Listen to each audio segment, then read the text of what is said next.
ಎಲ್ರಿಗೂ ನಮಸ್ಕಾರ, welcome back to the channel. Name is Madhu. ಇವತ್ತು ಬ್ರಾಟ್ ಸಿನಿಮಾದ ರಿವ್ಯೂ.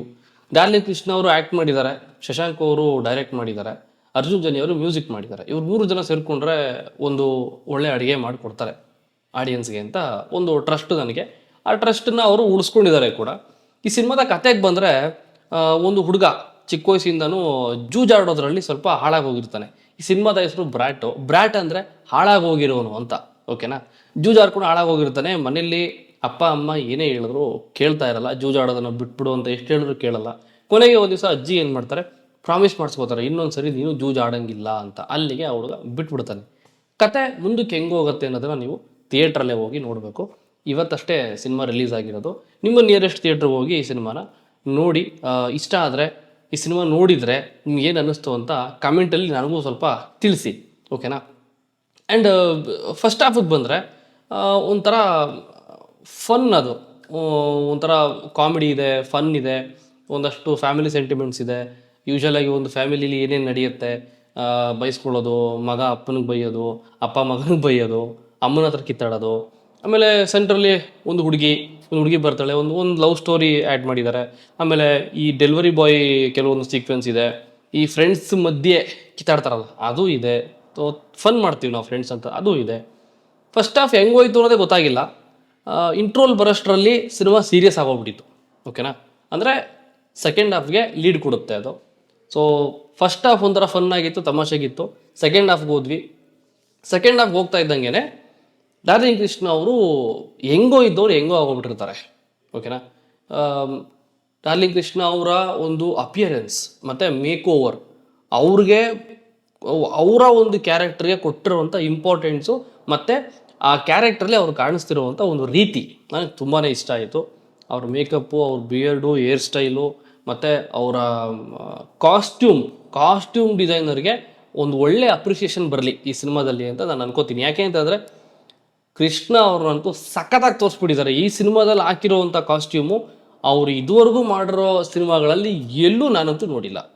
ಮತ್ತು ಡೈಲಾಗ್ ಆಗಿರ್ಬೋದು, ಕಾಸ್ಟ್ಯೂಮಿಗೆ ತಕ್ಕನಂಗೆ ಕೆಲವೊಂದು ಸೀನ್ಸ್ ಆಗಿರ್ಬೋದು, ಅವರ ಒಂದು ಸ್ಟೈಲಿಗೆ ಮ್ಯಾಚ್ ಆಗೋ ಥರ ಡೈಲಾಗ್ಸ್ ಹಾಕಿದ್ದಾರೆ. ಚೆನ್ನಾಗಿದೆ, ನನಗಂತೂ ತುಂಬ ಇಷ್ಟ ಆಯಿತು. ಮತ್ತು ಈ ಹೀರೋಯಿನ್ ಕ್ಯಾರೆಕ್ಟರ್ಗೆ ಬಂದರೆ ಒಂದು ಲವ್ ಸ್ಟೋರಿ ಬಂದು ಸಿನಿಮಾದಲ್ಲಿ ಜಾಸ್ತಿ ಏನಿಲ್ಲ, ಸುಮ್ಮನೆ ಒಂದು ಪಾರ್ಟ್ ಇರಲಿ ಅಂತ ಇಟ್ಕೊಂಡಿದ್ದಾರೆ ಅಷ್ಟೇ ಅಂತ ನನಗನ್ನಿಸ್ತು. ಅದು ಬಿಟ್ಟರೆ ಕಾಮಿಡಿ, ಎಷ್ಟೇ ಸೀರಿಯಸ್ ಸಿಚುವೇಶನ್ ಇರಲಿ, ಡ್ರ್ಯಾಗನ್ ಮಂಜು ಅವರು ಇದ್ದಾರಲ್ಲ ವಿಲನ್ ಕ್ಯಾರೆಕ್ಟರ್ ಮಾಡಿರೋರು, ಅವ್ರದ್ದು ಬಂದು ತುಂಬ ಸೀರಿಯಸ್ ಡೈಲಾಗ್ ಹೊಡಿತಾ ಇರ್ತಾರೆ. ತುಂಬ ಸೀರಿಯಸ್ ಮೂಮೆಂಟ್ ಇರುತ್ತೆ, ಬಟ್ ಸ್ಟಿಲ್ ಅದರಲ್ಲಿ ಒಂದು ಕಾಮಿಡಿ ಇಟ್ಟಿರ್ತಾರೆ. ಸೊ ಒಂದು ಡೈಲಾಗು, ನಿನ್ನ ಇಂಗ್ಲೀಷಿಗೆ ನನ್ನ ಎಕಡ ತುರುಕ ಅಂತ ಒಂದು ಸಿಚುವೇಶನ್ ಇದೆ, ಅದಂತೂ ಎಲ್ಲರೂ ನಗಿಸುತ್ತೆ ಥಿಯೇಟ್ರಲ್ಲಿ. ಶಶಾಂಕ್ ಅವರು ಒಂದು ಎಂಟರ್ಟೈನ್ಮೆಂಟ್ ಕೊಡಬೇಕು ಜನಕ್ಕೆ, ಒಂದು ಒಳ್ಳೆ ಎಂಟರ್ಟೈನ್ಮೆಂಟ್ ಮಾಡಬೇಕು ಅನ್ನೋ ವಿಚಾರದಲ್ಲಿ ಗೆದ್ದಿದ್ದಾರೆ ಅಂತಲೇ ಹೇಳ್ಬೋದು. ಆ್ಯಂಡ್ ಡಾರ್ಲಿಂಗ್ ಕೃಷ್ಣ ಅವರ ಆ್ಯಕ್ಟಿಂಗಿಗೆ ಮತ್ತೊಂದು ಅಪ್ರಿಸಿಯೇಷನ್. ಇವರೆಲ್ಲ ಸಿನಿಮಾದಲ್ಲೂ ಇಬ್ಬರು ಹೀರೋಯಿನ್ ಬಂದು ಹೋಗ್ತಾರೆ. ಅಂದರೆ ಜಾಸ್ತಿ ಸಿನಿಮಾಗಳಲ್ಲ, ಒಂದು ಇತ್ತೀಚೆಗೆ ಬಂದಿದ್ದ ಸಿನಿಮಾಗಳಲ್ಲಿ ಇಬ್ಬರು ಹೀರೋಯಿನ್ಗಳು ಇದ್ದೇ ಇರ್ತಾರೆ. ಆ್ಯಂಡ್ ಈ ಸಿನಿಮಾದಲ್ಲೂ ಕೂಡ ಇಬ್ಬರು ಹೀರೋಯಿನ್ ಇದ್ದಾರೆ. ಒಬ್ಬರು ನೀವೆಲ್ಲ ನೋಡಿರೋ ಹಂಗೆ ನಾನೇ ನೀನಂತೆ ಆ ಸಾಂಗ್ ಅಲ್ಲಿದ್ದಾರಲ್ಲ, ಅವ್ರನ್ನ ಬಿಟ್ಟರೆ ಇನ್ಯಾರು ಅನ್ನೋದನ್ನು ನಿಮಗೆ ತೋರಿಸಿಲ್ಲ ಎಲ್ಲೂ, ಸಿನಿಮಾ ನೋಡಿದ್ರೆ ಗೊತ್ತಾಗುತ್ತೆ. ಆ್ಯಂಡ್ ಇನ್ನೊಂದು, ನಾನೇ ನೀನಂತೆ ಸಾಂಗ್ನ ನಾನು ತುಂಬ ಅಪ್ರಿಷಿಯೇಟ್ ಮಾಡ್ತೀನಿ. ಈಗಲೂ ದಿನಕ್ಕೆ ಮಿನಿಮಮ್ 1 or 2 ಟೈಮ್ಸ್ ಆ ಸಾಂಗ್ ನಾನು ಕೇಳ್ತೀನಿ. ತುಂಬ ಇಷ್ಟ ಆದಂಥ ಸಾಂಗ್ ನನಗೆ ರೀಸೆಂಟ್ ಟೈಮಲ್ಲಿ.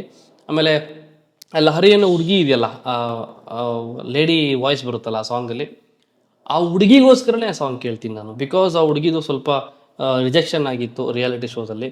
ನನಗೆ ಸ್ವಲ್ಪ ಯಾಕಪ್ಪ ಹುಡುಗಿ ಹಿಂಗೆ ಮಾಡ್ಬಿಟ್ರು, ಚೆನ್ನಾಗಿ ಆಡುತ್ತಲ್ಲ ಈ ಹುಡುಗಿ ಅಂತ ಅಂದ್ಕೊಂಡು ಆ ಒಂದು ವಿಚಾರದಲ್ಲೇ ಈ ಸಾಂಗ್ನ ನಾನು ಬೇಕು ಅಂತಲೇ 2-3 ಸರಿ ಕೇಳ್ತಾ ಇರ್ತೀನಿ. ನಾನು ನನ್ನ ವೈಫ್ ಇಬ್ಬರು ಕೂತ್ಕೊಂಡು ಕೇಳ್ತೀವಿ ಅದನ್ನು.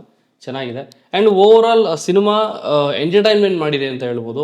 ಸಿನಿಮಾದಲ್ಲಿ ಸ್ಟೋರಿ ಹಂಗಿದೆ ಹಿಂಗಿದೆ ಅಂತ ಯಾವ ವಿಚಾರನ ಹೇಳ್ಬೋದು ಅಂತಂದರೆ, ಈ ಬೆಟ್ಟಿಂಗ್ ಆಡೋರಿಗೆ ಶಶಾಂಕ್ ಅವರು ಸೈಲೆಂಟಾಗಿ ಒಂದು ಮೆಸೇಜ್ ಕೊಟ್ಟಿದ್ದಾರೆ. ಆ ಮೆಸೇಜ್ನ ಅರ್ಥ ಮಾಡ್ಕೊಂಡ್ರೆ ಬೆಟ್ಟಿಂಗ್ ಆಡೋದನ್ನು ಬಿಟ್ಟು, ಬೆಟ್ಟಿಂಗ್ ಅನ್ನೋ ವಿಚಾರಕ್ಕೆ ಹೋಗದೆ, ಬೆಟ್ಟಿಂಗಿಂದ ದೂರ ಇದ್ದು ನಿಮ್ಮ ಲೈಫ್ಗಳನ್ನು ಉಳಿಸ್ಕೊಳ್ಳಿ. ಇರೋದೊಂದು ಜೀವನ, ಅದನ್ನು ಹೆಂಗೆ ಕಳಿಬೇಕು ಅದನ್ನು ನೋಡ್ಕೊಳ್ಳಿ ಅಂತ ಸೈಲೆಂಟ್ ಮೆಸೇಜ್ ಕೊಟ್ಟಿದ್ದಾರೆ. ಆ್ಯಂಡ್ ಈ ಕ್ಲೈಮ್ಯಾಕ್ಸಲ್ಲಿ ನಾನು ಒಂದು ಎಕ್ಸ್ಪೆಕ್ಟ್ ಮಾಡಿದ್ದೇನಪ್ಪ ಅಂತಂದರೆ, ಈತ ಬದಲಾಗ್ತಾನೇನೋ, ಆ ಕೃಷ್ಣ ಅನ್ನೋ ಏನು ಕ್ಯಾರೆಕ್ಟರ್ ಇದೆ ಅದೊಂದು ಚೇಂಜಸ್ ಬೇಕಿತ್ತು. ಇಲ್ಲ ಇನ್ಮೇಲೆ ನಾನು ಇದೆಲ್ಲ ಬಿಟ್ಬಿಡ್ತೀನಿ ಅನ್ನೋ ಒಂದು ಚೇಂಜಸ್ ಬರುತ್ತೆ ಅಂತ ಅಂದ್ಕೊಂಡೆ, ಬಂದಿಲ್ಲ. ಅದನ್ನು ಎಲ್ಲಿ ಚೇಂಜಸ್ ಕೊಟ್ಟಿದ್ದಾರೆ ಅಂತಂದರೆ, ಈ ಸೆಕೆಂಡ್ ಹಾಫಲ್ಲಿ ಮಿಡಲ್ ಆಫ್ ದಿ ಮೂವಿಯಲ್ಲಿ ಒಂದು ಡೈಲಾಗ್ ಬರುತ್ತೆ, ನಾನು ಟಾರ್ಗೆಟ್ ಎಲ್ಲಿ ರೀಚ್ ಆಗ್ತೀನೋ ಅಲ್ಲಿಗೆ ಇದನ್ನೆಲ್ಲ ಬಿಟ್ಬಿಡ್ತೀನಿ ಅಂತ. ಸೊ ಅದು ಸೆಮಿ ಕ್ಲೈಮ್ಯಾಕ್ಸ್ ಇದ್ದಂಗೆ ಸಿನಿಮಾಗೆ. ಕ್ಲೈಮ್ಯಾಕ್ಸಲ್ಲಿ ಫೈಟು ಗೀಟು ಎಲ್ಲ ಇದೆ, CBI ಆಫೀಸರ್ ಬರ್ತಾರೆ, ಪೊಲೀಸ್ ಅವ್ರು ಬರ್ತಾರೆ, ಚೇಸಿಂಗ್ ಇದೆ, ಶೂಟೌಟ್ ಆರ್ಡರ್ ಇದೆ, ಆಮೇಲೆ ಹಿಡನ್ ಕ್ಯಾಮ್ರಾಗಳು ಬರುತ್ತೆ. ಇದೊಂಥರ ಮಜಾ ಇದೆ ಮೂವಿ ನೋಡೋದಕ್ಕೆ, ಒಂಥರ ಜರ್ನಿ ಇದು. ಸಿನಿಮಾನ ಆಲ್ರೆಡಿ ನೋಡಿದರೆ ನಿಮ್ಗೆ ಏನು ಅನ್ನಿಸ್ತು ಅಂತ ದಯವಿಟ್ಟು ಕಮೆಂಟ್ ಮಾಡಿ ತಿಳಿಸಿ. ನೋಡಿಲ್ಲ ಅಂತಂದರೆ ನಿಮ್ಮ ನಿಯರೆಸ್ಟ್ ಥಿಯೇಟ್ರ್ ಹೋಗಿ ಸಿನಿಮಾನ ನೋಡಿ, ಕನ್ನಡ ಸಿನಿಮಾಗಳನ್ನು ಚಿತ್ರಮಂದಿರದಲ್ಲೇ ನೋಡಿ. Thank you.